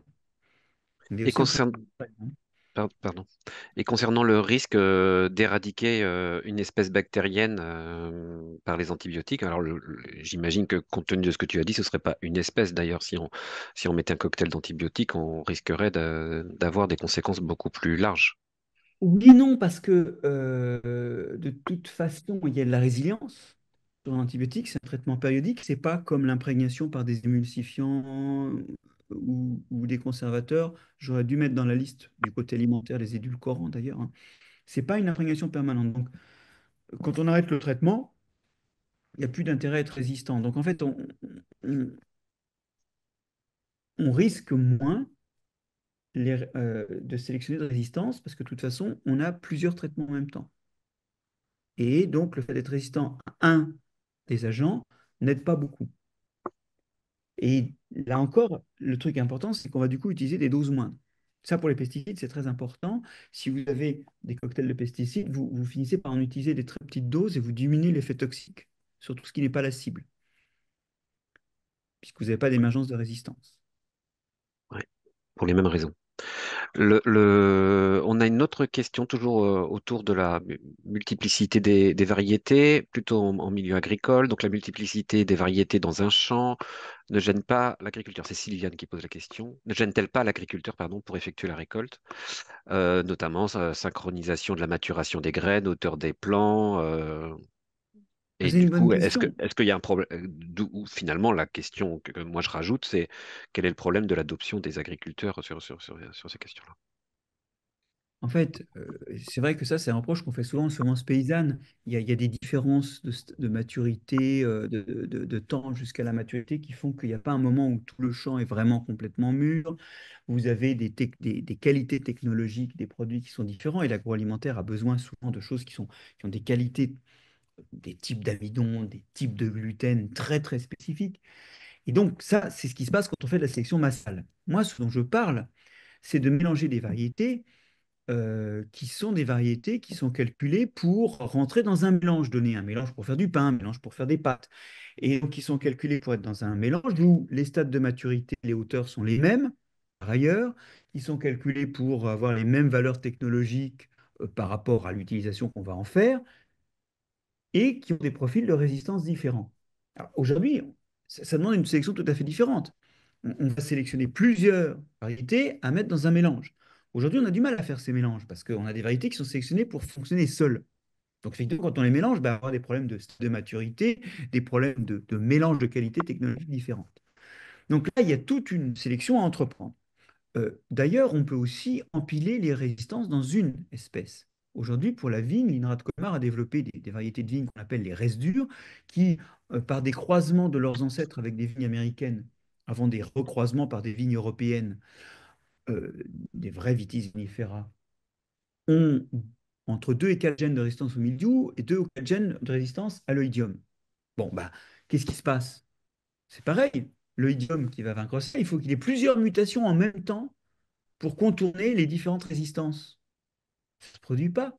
Et donc, eh ben, on n'a plus besoin pratiquement de traitement pesticides. Si on en a encore besoin vestigialement pour le black rot et d'autres autres maladies comme ça, on divise par 7 à 10 le nombre de traitements. Et là, on a empilé dans une même variété plusieurs résistances. Et on a fait un mur sélectif. Vous voyez, ça existe, les murs sélectifs. J'en parle beaucoup dans mon livre Nature et préjugés, que j'ai dû, je ne sais pas si je vous l'ai présenté à l'écran finalement, non. J'ai même pas fait Oui, ça. tu peux le présenter si tu veux. Oui, Mm. effectivement, dans Nature et Préjugés, tu traites de ces sujets-là. Il est là, hein, que je le rattrape. Je montre tous ces exemples de murs sélectifs. Et donc, dans le cas de la vigne, le mur sélectif, c'est une variété en plus, réduisant de 7 à 10 fois le nombre de traitements. Donc, en plus, c'est moins cher, ça fait moins d'essence, ça fait moins de produits phytosanitaires. Et alors là, comble du comble, ça écrase moins le sol, donc il y a moins besoin de labourer. Et on peut passer en agriculture non labourée, en viticulture non labourée.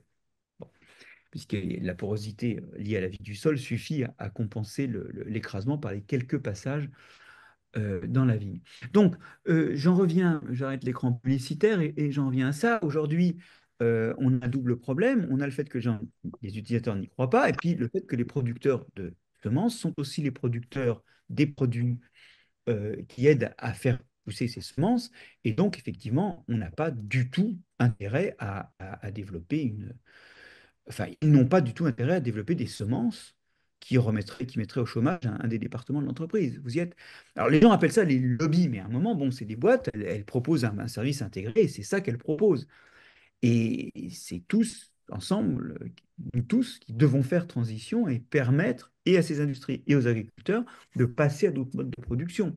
Là, le citoyen, dans sa demande de consommation et dans les subventions qu'il est prêt à aider à payer, il a un rôle. Et pour ça, il faut que le citoyen soit bien formé et y croit. Mais aujourd'hui, voilà, il n'y a pas l'offre. Et de toute façon, il n'y a pas de demande du côté des agriculteurs. Et il y a encore moins en bout de chaîne la demande des citoyens pour cette agriculture.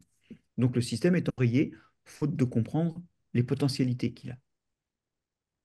Je vais poursuivre avec une question de Nadège qui nous demande que dans nos vies à 100 à l'heure, on développe parfois un stress chronique. Est-ce que ça peut modifier notre microbiote? Et si oui, l'alimentation peut-elle être une solution pour réduire cela? Alors, en fait, c'est compliqué. Alors, le stress chronique est plutôt une conséquence de la détérioration du microbiote, entre autres. En tout cas, ça a été démontré pour ce qui est du burn-out dans ses formes aiguës, hein. Et pour la dépression aussi, on a de bons arguments pour dire que beaucoup de formes de dépression sont en partie liées au microbiote. Après, les causes sont toujours multiples, hein. Et la solution de bon, bien sûr, il faut mieux manger, mais tout le monde vous dira, mieux manger quand on a des troubles autistiques, ça n'a jamais rien résolu. En fait, la vraie perspective, elle est de bien manger préventivement, parce que c'est une des façons d'empêcher la dérive du microbiote, notamment de manger beaucoup plus de fibres, d'accord? Ça, c'est la prévention. Alors, beaucoup plus de fibres, beaucoup moins de conservateurs et beaucoup moins d'édulcorants et beaucoup moins d'émulsifiants. Ça, c'est la prévention. Une fois qu'on est malade, ça relève plus de ça. Il faut plutôt penser à ce moment-là, soit à des transferts fécaux. Alors, ça, on ne peut pas faire à large échelle parce qu'on sait très bien qu'on transfère plein de choses. On a déjà eu des morts par transferts fécaux. C'est des patients qui étaient immunodéprimés, mais il y a eu quand même 2 morts. Donc, on peut pas, le transfert fécaux, c'est expérimental, c'est pas routinier. On peut amener les bactéries qui ont les rôles que l'on souhaite. Et il y a aujourd'hui beaucoup de tests par rapport à l'obésité autour des Roseburia et des Akkermansia, qui sont des bactéries qui euh, sont absentes chez les individus obèses. Et quand il en reste un peu, ces individus réagissent mieux au régime. Et on sait aujourd'hui, je dépasse les détails, qu'elles font partie des bactéries qui sont très importantes pour réguler les états inflammatoires dans l'organisme et aussi la prise de poids. Donc, l'idée, c'est peut-être demain d'amener ces bactéries. Ou encore, et là, c'est le même chemin qui a mené des plantes médicinales aux produits purifiés, aux principes purifiés, aux substances pures, ou encore d'identifier les molécules qu'émettent ces bactéries et qui régulent les fonctionnements de ceci ou cela pour administrer ces molécules-là. C'est plutôt ça les perspectives actuelles. C'est de rajouter, non pas en masse, toutes les bactéries qui font qu'un tel est en bonne santé alors qu'un tel autre, ce n'est pas forcément ce qui va lui convenir. C'est plutôt d'amener les bactéries qui manquent ou d'amener les molécules qu'elles émettent et qui sont à la base de leur rôle dans l'organisme. Mais ça Non. demande pas mal de recherche, du coup.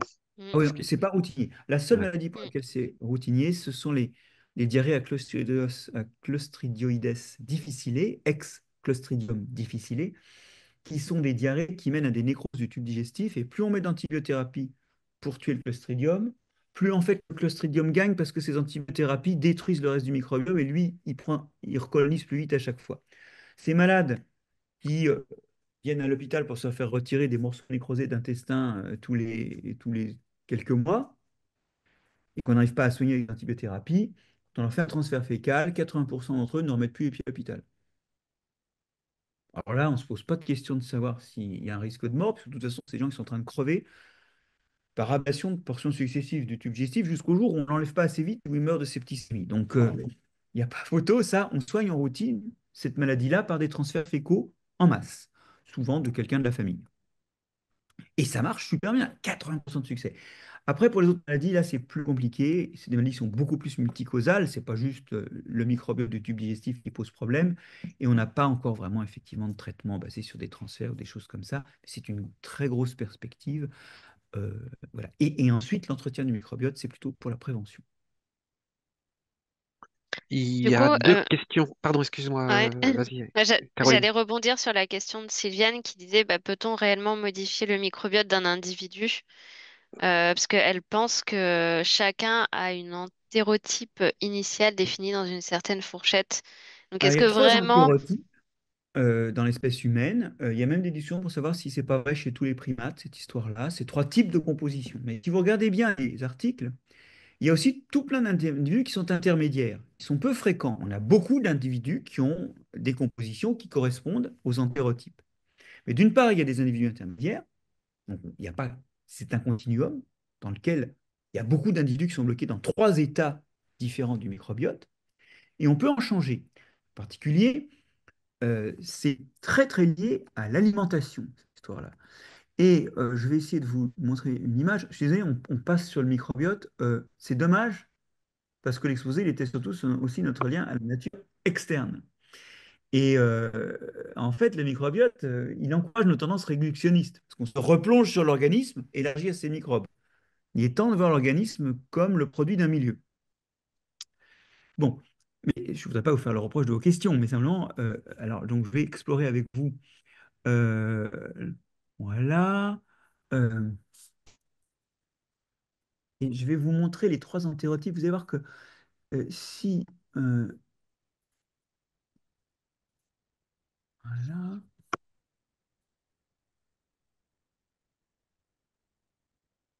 Je vais Pour l'instant, on essayer. voit pas votre Non, écran. non, mais on ne voit pas du tout parce que je n'ai pas, voilà, du tout le PowerPoint qu'il me faut. On a d'autres questions après pour revenir Mais plus donc, cet largement. entérotype, il corrèle à. Donc, il y a celui à Bacteroidetes, celui à Prevotella et celui à Ruminococcus. Et ce que je voudrais vous montrer, c'est qu'il corrèle à l'alimentation. Voilà, alors, je suis en train d'essayer de vous trouver ça. Parce qu'en fait, euh, ouais, j'arrive pas à retrouver. Bon, alors voilà. Bon, en gros, les bactéries d'étesse, hein, c'est tout ce qui est, quand on a une alimentation riche en protéines et en graisses animales, c'est un entérotype qui est très commun dans les populations européennes. Celui à Prevotella, c'est quand on mange très très sucré. C'est aussi assez fréquent chez nous. Et celui à Ruminococcus, c'est quand on mange beaucoup de fibres. C'est plutôt des trucs de population agricole d'Afrique, ou de choses comme ça. Chez nous, on n'en a pas beaucoup. Donc, ça dépend de ce qu'on mange. Et donc, on peut très bien avoir des individus qui passent d'un entérotype à l'autre ou pas. Tout n'est pas prédictible ainsi, selon leur alimentation. Et typiquement, quand les Asiatiques arrivent en- aux États-Unis, ils ont souvent une alimentation au départ, en tout cas, si on prend ceux qui ont une alimentation riche en fibres, ils sont en ruminococcus, et beaucoup d'entre eux, en arrivant aux États-Unis, en 2 3 mois, ils passent à un entérotype dominé par les bactéroïdetes, un autre type. Donc, on n'est pas marié à son entérotype, même si on sait qu'il y a des codes génétiques qui déterminent le risque d'avoir un entérotype. Et tout ça, c'est multicausal. On a, je propose deux questions, enfin en une. Une de Maude qui demande comment se fait-il que les politiques actuelles sanitaires agricoles ne prennent pas en compte les apports de connaissances scientifiques pour faire évoluer la proposition alimentaire ou les pratiques agricoles? Et donc, quand la proposition alimentaire, elle évoque notamment la diminution des conservateurs.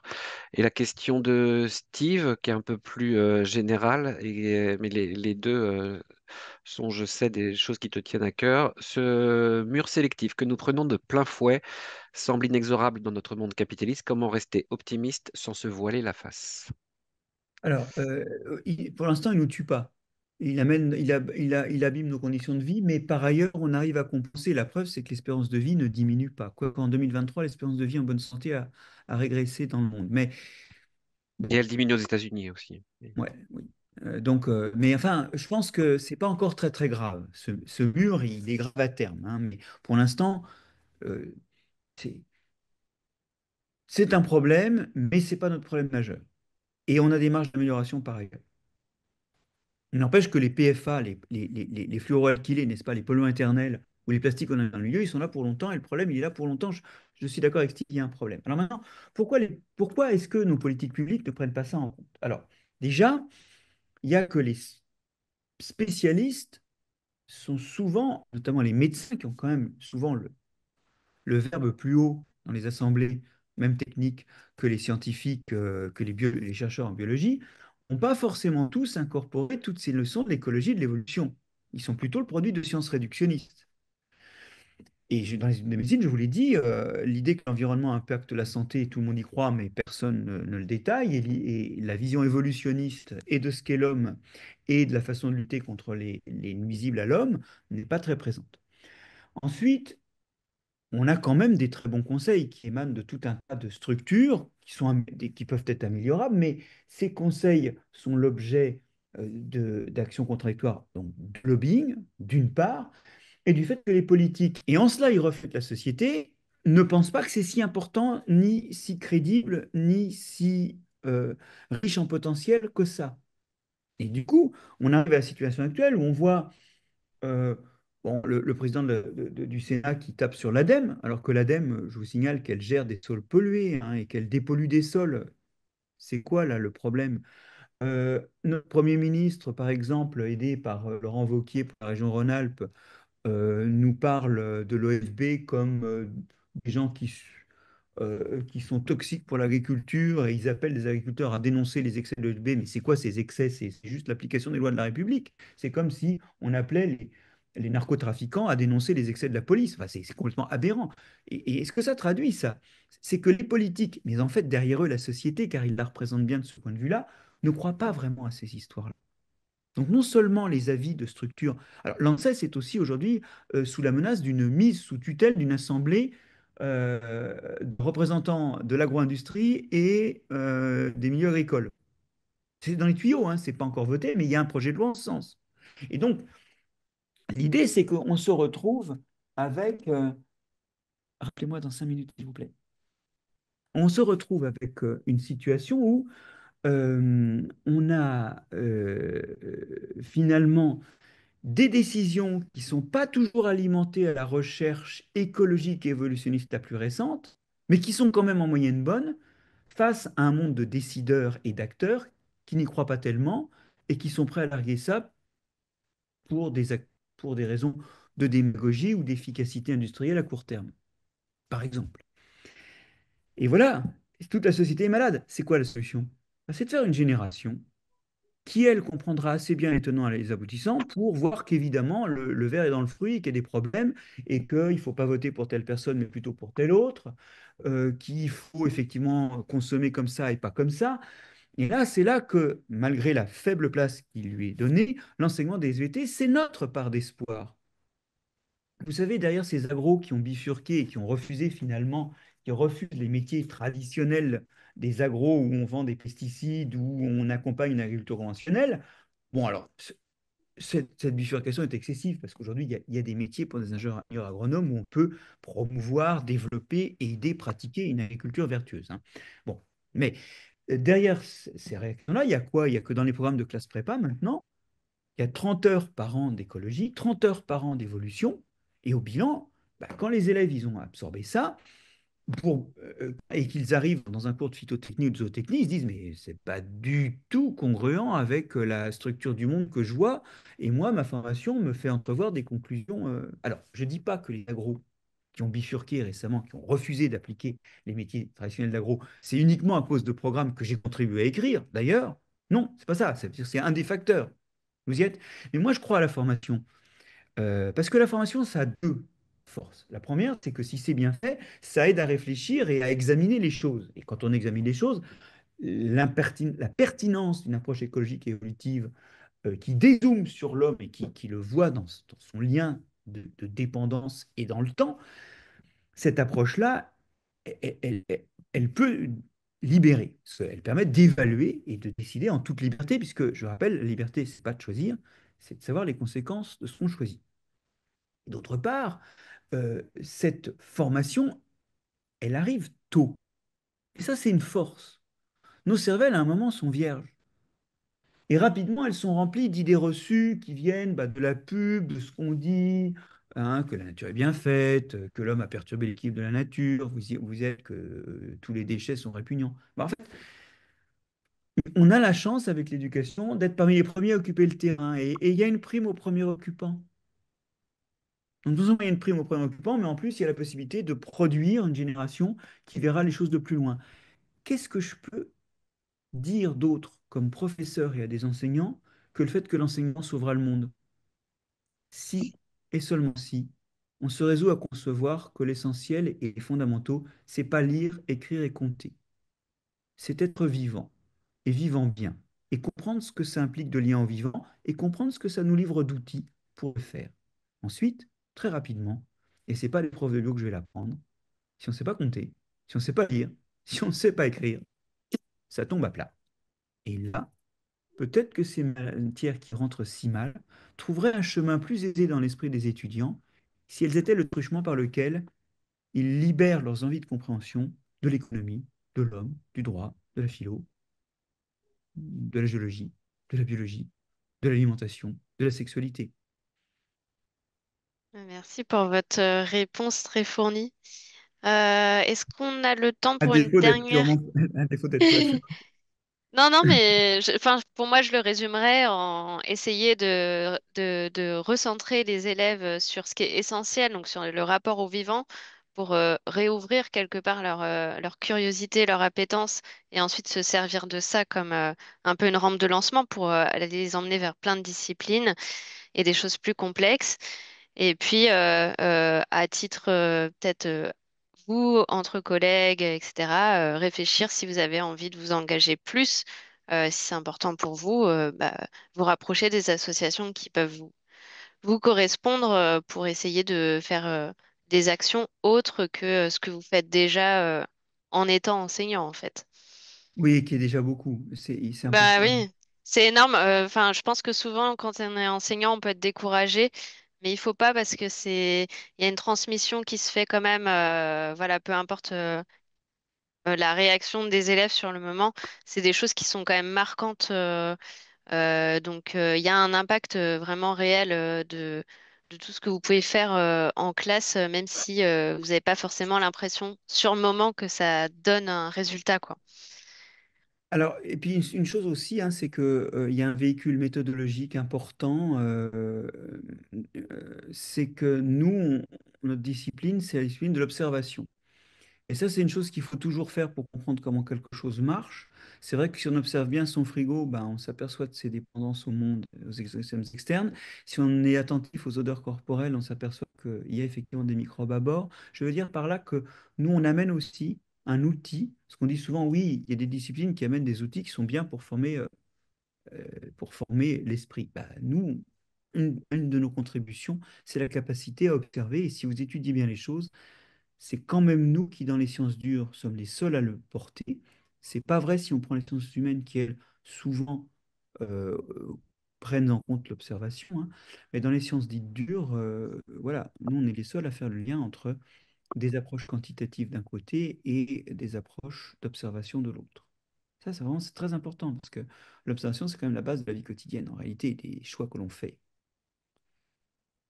Oui, et puis moi je trouve qu'il y a quand même une autre spécificité qui est le fait que les phénomènes que l'on décrit sont multifactoriels et très souvent intègrent à la fois des dimensions scientifiques pures et des dimensions qui vont être de l'ordre de l'organisation de la société, des choix politiques, de la sociologie ou des autres sciences humaines. Donc, effectivement, on fait partie des disciplines qui, spontanément, vont pouvoir être unificatrices du savoir et des connaissances et des nombreuses autres disciplines dans plein de contextes différents. Absolument.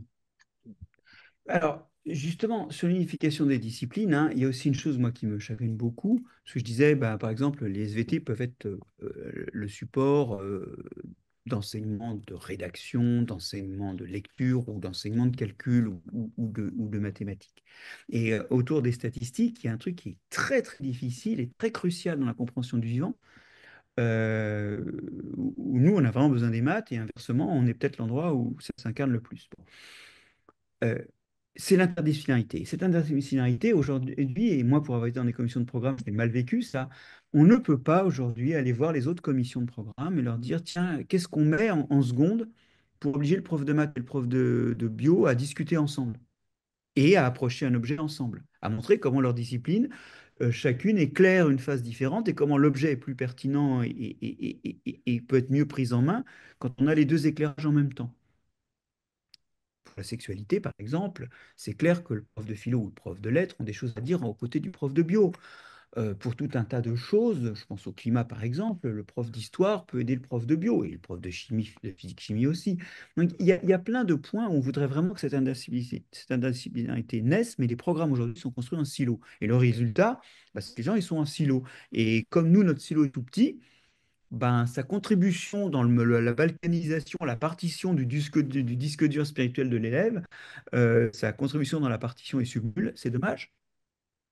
Parce qu'il y a des tas de gens qui comptent pas, qui lisent pas, qui écrivent pas, mais ils sont tous vivants.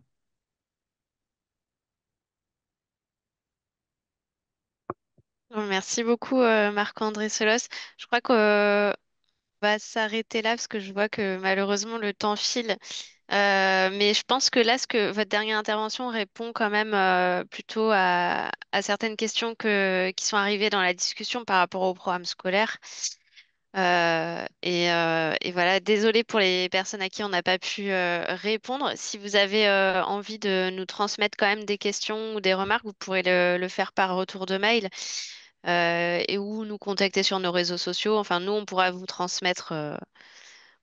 transmettre vos interrogations et remarques.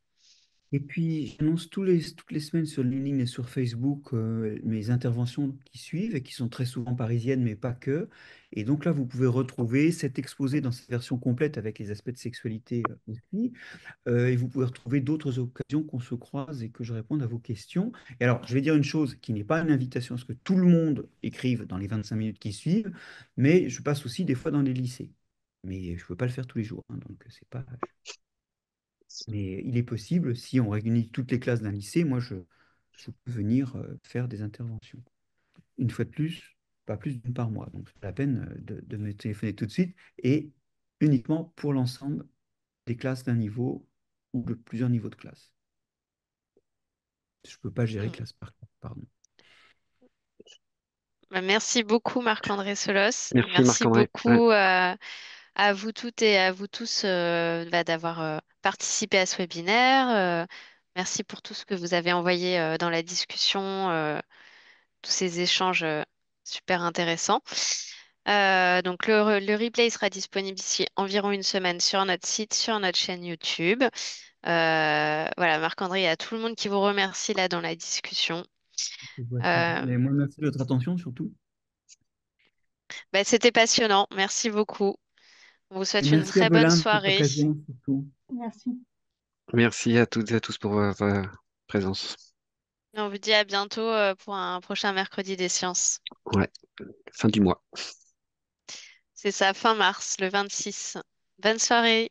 Bonne Bonne soirée. Au soirée. revoir. Au revoir.